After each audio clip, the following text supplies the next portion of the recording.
Manhã da segunda-feira amarga para o torcedor vascaíno e eu já quero perguntar para você, o nome de Renato Portaluppi é o ideal para o Vasco? Corre ali nos comentários que eu quero saber a sua opinião e a cidade de onde você está falando. Nesse vídeo eu vou trazer informações sobre acerto entre Vasco e o técnico Renato Gaúcho, bases salariais e muito mais. Vamos falar sobre a negociação e também sobre o jogo contra o Fluminense que resultou na eliminação no Campeonato Carioca. Seria a última chance do Vasco ganhar um título no comando do presidente Pedrinho? Vamos falar também sobre todas as movimentações da diretoria e, claro, aquilo que restou para o Vasco na temporada e todos os desfechos pós-clássico em que resultou na eliminação. Você, torcedor vascaíno, peço para você humildemente o seu like, mesmo que a fase não é boa, o canal aqui é um canal de cobrança também. A gente informa, cobra e tenta levar a sua indignação ou até mesmo o seu elogio ao Vasco da Gama. Vou trazer a coletiva no qual me falaram, você foi tendencioso na coletiva. Eu recebi algumas mensagens falando, você pegou pesado na coletiva. Vou trazer aqui a minha pergunta para vocês julgarem da forma que vocês acharem. Corre lá nos comentários, sempre deixando a sua opinião. Porque olha só, vou direto ao ponto. Vamos falar sobre Vasco e Renato Gaúcho. Informações importantíssimas. O pedido salarial do treinador está dentro do planejamento da diretoria do Vasco. A informação que chega até a mim é a seguinte: o Vasco teria feito uma proposta, o Renato Gaúcho teria recusado essa primeira proposta, formalizado e enviado ao Vasco uma contraproposta e dentro dessa contraproposta as bases agradaram a diretoria do Vasco de acordo com o momento difícil do Vasco. Então, diante desse cenário, o Vasco e o técnico Renato Gaúcho estão por detalhes e a ideia da diretoria do Vasco é fechar com o treinador até a próxima terça-feira, amanhã. E claro, fica aqui agora uma situação que me incomoda bastante. Fechar com o Renato até amanhã, sendo que amanhã encerra-se a janela de transferências. O técnico Renato Portaluppi pode chegar ao Vasco e não contratar ninguém até a janela do meio do ano. Aí eu pergunto para você, o torcedor vascaíno, vai ter paciência para esperar o Renato Gaúcho, esperar a próxima janela, esperar as indicações do treinador para o elenco cruzmaltino? Eu não sei se tem tempo para isso, mas se o Renato Portaluppi aceitar a proposta do Vasco, é porque ele está de acordo e tem que entregar resultado com esse elenco. O Renato Gaúcho é um treinador um pouco polêmico, muita gente fala que ele é egocêntrico, como falou o José Ilan, que ele tem um problema ali com o ego, enfim. E a gente sabe que o Renato Gaúcho é uma figura muito forte no futebol e é exatamente a figura que o Vasco precisa para comandar essa equipe. Equipe que hoje não tem liderança. Parece que as lideranças internas não funcionam no Vasco. E a gente observa, mais uma vez, o Vasco atrasando na busca por um novo treinador, sendo que essa busca poderia já ter se concluído há uma semana atrás.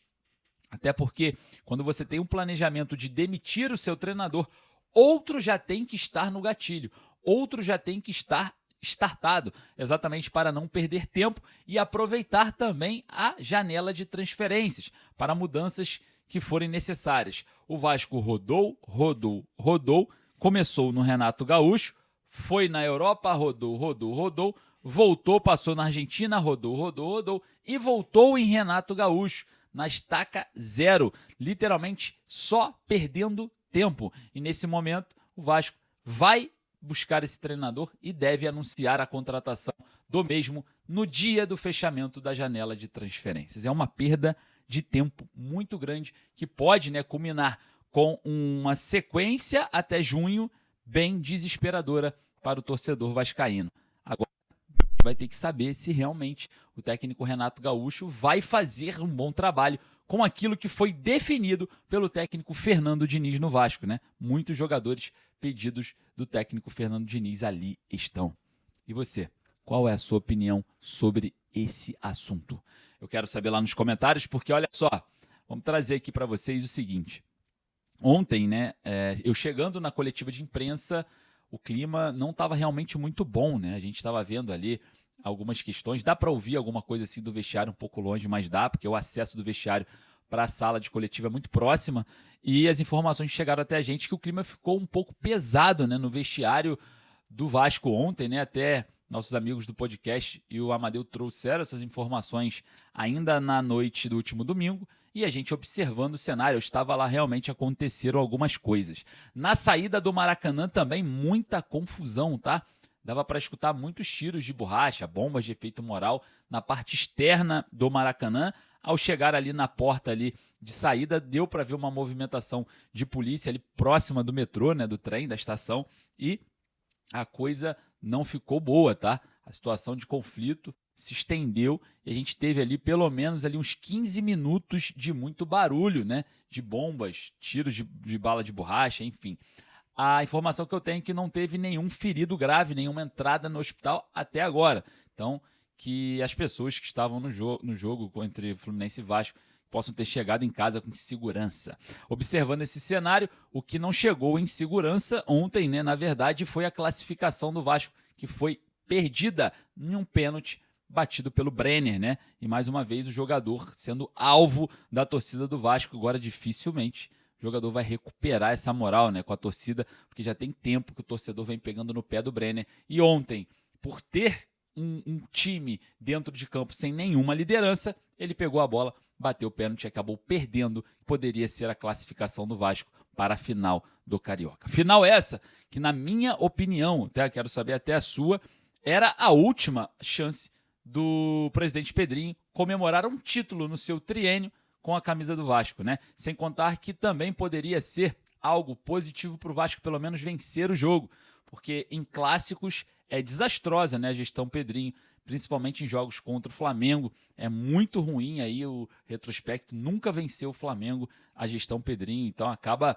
que essa final poderia também quebrar, né, um tabu bem interessante, mas mais uma vez o Vasco não consegue, né, passar para uma fase decisiva no Campeonato Carioca e vai ficar aí uma temporada talvez sem título de novo, porque a Copa do Brasil é muito difícil, né? A gente sabe muito bem, tem muitas equipes com investimentos muito altos. A gente sabe também que a Copa Sul-Americana esse ano não está de brincadeira, tem River Plate, tem Grêmio, enfim, tem muitas equipes fortes nessa competição. E o Campeonato Brasileiro, já somos lanterna, né? Impossível a gente projetar um título nessa competição. Infelizmente, queria estar projetando todos os títulos para o Vasco aqui na temporada, mas a gente tem que, infelizmente, trazer a realidade aqui, a gente trazer realmente o que está acontecendo. Não dá para enganar o torcedor, fazer o torcedor de trouxa, torcedor que tanto sofre nesse momento da história do Vasco. E eu estava falando muito sobre esse ponto, né? Uma das coisas mais eficazes da gestão foi a polarização da torcida. Ah, mas como assim, Lineker, a polarização da torcida? Hoje a torcida do Vasco está totalmente polarizada, eu digo dividida. Muitos aceitam essa fase ruim e muitos presos à figura Pedrinho como uma vítima, e outros que não suportam mais tanta vergonha, tantas derrotas, principalmente em clássicos, tantos desesperos, né, nas temporadas, eliminações vergonhosas contra equipes muito fracas, como Puerto Cabello, Independente Del Valle, que foi goleado. O próprio Flamengo, né, não vence o Flamengo. Então tem gente que não suporta mais esse Vasco perdedor, e tem gente que preza ali uma calma por um Vasco com uma esperança que talvez não chegue, porque já estamos no terceiro ano, né? No último ano da gestão, e até agora não chegou nada. Vai demorar quantos anos essa reconstrução? 30? Né? Eu acho que o Botafogo se reconstruiu muito mais rápido, o Cruzeiro, então, da noite para o dia, e eu acho que falta o Vasco, né, vender essa SAF. Será que a diretoria do Vasco vai perder também o time, igual o Vasco perdeu o time da reconstrução do associativo, vai perder o time da reconstrução em modelo SAF? Parece que vai, porque a CBF vem implantando, né, aí uma ideia de fair play financeiro no futebol brasileiro que pode limitar os investidores a colocarem dinheiro em SAFs. Então parece que o Vasco está esperando também perder o time desse início de investimento, né? Então, cara, não pode perder. Eu acho que a diretoria do Vasco precisa correr com isso. Olha só, eu fiz uma pergunta ontem para o técnico interino Bruno Lazzaroni. Na verdade, foi uma cobrança que eu fiz ao técnico Bruno Lazzaroni. E não espere de mim outra coisa, óbvio, se o Vasco perder e for envergonhado. Esse tipo de pergunta tendenciosa vai acontecer? Sim, aí você vai fazer, mas a sua pergunta é tendenciosa. e eu não tenho problema nenhum em falar isso daqui porque eu não sou nenhum tipo de demagogo, falso moralista. Não vou ser falso moralista. Foi tendenciosa, sim, e claro, mandando uma indireta para a diretoria do Vasco. Concordo com você que fala que foi tendenciosa e eu não tenho problema nenhum aqui em contar a verdade para você e assumir as coisas que eu faço. Esse nunca foi e nunca será um problema meu. Então, foi tendenciosa sim, direcionada à direção do Vasco e cobrando o Bruno Lazzaroni um posicionamento um pouco mais forte em relação ao que jogaram no colo dele, que foi uma bomba. Porque quando foi Puerto Cabello, Operário, Atlético Goianiense, Cuiabá, colocaram o Felipe. Né? Não colocaram o Bruno Lazzaroni. Colocaram o Felipe para ganhar jogo, ganhar moral com a torcida. E quando é Santos de Neymar na Vila, Fluminense já com um placar adverso no jogo no Maracanã, talvez Palmeiras, talvez Cruzeiro fora, essa bomba vai pro bucha do Bruno Lazzaroni? Eu não achei justo. Então fiz uma pergunta tendenciosa. Sim, não tem problema nenhum de falar isso. Não tenho rabo preso com ninguém. E sempre vou ser tendencioso a favor do Vasco e contra as coisas erradas que fazem no Cruz Maltino. Beleza? A verdade é que sempre prevalece independente de qualquer coisa e o papo sempre foi reto. Eu vou deixar aqui a minha pergunta para você julgar da forma que você queira julgar. Boa noite, Lineker Beyond, canal A Hora do Vasco. Você se lamentou aí pelo menos umas 3 vezes sobre a falta do Ryan, do Verratti e do Coutinho. Você então quer dizer que as reposições não são à altura, que o torcedor deve olhar mais para a diretoria em relação à janela? E, se me permite mais uma, nas últimas 2 demissões no Vasco, o Felipe Loureiro foi escolhido, aparentemente numa sequência muito mais fácil do que a sua. Santos na Vila, Fluminense atrás do placar no Maracanã, talvez Palmeiras e Cruzeiro. Você acha que o desgaste que o Felipe tem com a torcida foi a situação para você vir e apagar esse incêndio para evitar algum desgaste maior com a figura dele? E nesse momento que você está falando aqui com a gente, você não acha que também que faltaria alguém da diretoria falar com o torcedor? Obrigado. Então você tem que fazer essas perguntas para a diretoria. Direcionado ao Felipe e ao Pedrinho, presidente Pedrinho, foi uma decisão deles. Então essa pergunta tem que ser feita a eles. Não estou de nenhuma maneira eu fiz a questão dos jogadores que chegaram não estão no mesmo nível dos outros. São jogadores diferentes, com características diferentes. Então, como eu falei, precisa de automatismo. Você consegue automatismo treinando. A partir do momento que você muda as características, você tem que criar novos automatismos. Outra forma de jogar, talvez, porque você não tem um homem de explosão como o Ryan, não tem um poder de finalização do Ryan, não tem um jogador com ótimo cabeceio como é o Verratti, não tem um jogador de criatividade como o Coutinho. Chegaram outros jogadores, óbvio, mas com características diferentes. E eu acho que, como eu falei anteriormente, são jogadores que vão dar frutos ao longo do tempo. Aí vai passar por uma adaptação, encontrar uma nova forma de jogar para que produza mais a equipe, que consiga ser mais efetivo. A minha pergunta foi baseada em fatos. O Bruno Lazzaroni já veio de uma coletiva lá atrás falando e colocando, né, em xeque a saída do Ryan, a saída do Verratti, a saída do Coutinho. Nessa coletiva ele faz de novo, né, mais lamentações pelo menos 3 vezes, e isso reflete uma coisa para mim, que o Vasco perde jogadores e a diretoria não teve capacidade de fazer reposições à altura. Ele mesmo compara, né?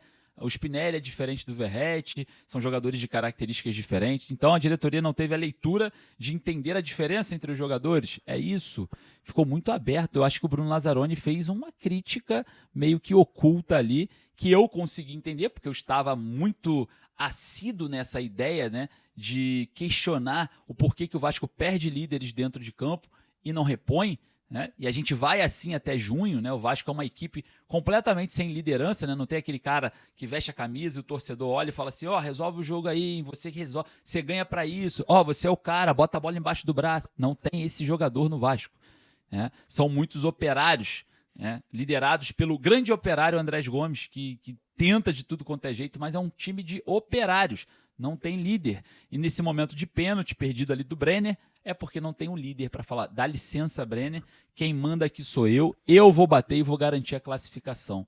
Como aconteceu com o Fluminense, com o Paulo Henrique Ganso, né? Foi lá, pegou a responsabilidade para si, botou a bola na marca do pênalti e eliminou o Vasco do Campeonato Carioca. A falta de um líder é algo abissal. Dá para ver a distância que o Vasco tem nesse quesito. E não só fora de campo, dentro a gente tem a falta do jogador e nos bastidores também falta de comando. O Inter simplesmente perdeu para o Grêmio por 3-0 no primeiro jogo. Na coletiva do jogo que o Grêmio ganhou por 3-0 do Inter, o diretor técnico do Inter foi para a coletiva falar com o torcedor do Grêmio. E no Vasco, o Bruno Lazzaroni com a batata quente, sozinho para apagar um incêndio com um copo d'água. Então é algo que a gente vem criticando há muito tempo, espero que mude, espero que o Vasco trace caminhos vitoriosos a partir de um novo treinador que deve chegar até terça-feira. Queria agradecer a sua presença, um forte abraço, saudações vascaínas. Fico triste do treinador chegar no momento em que a janela de transferências está fechando, mas como a gente é Vasco, a gente precisa acreditar e vamos acreditar. Se não der certo, juntos vamos cobrar por um Vasco melhor. Um abraço.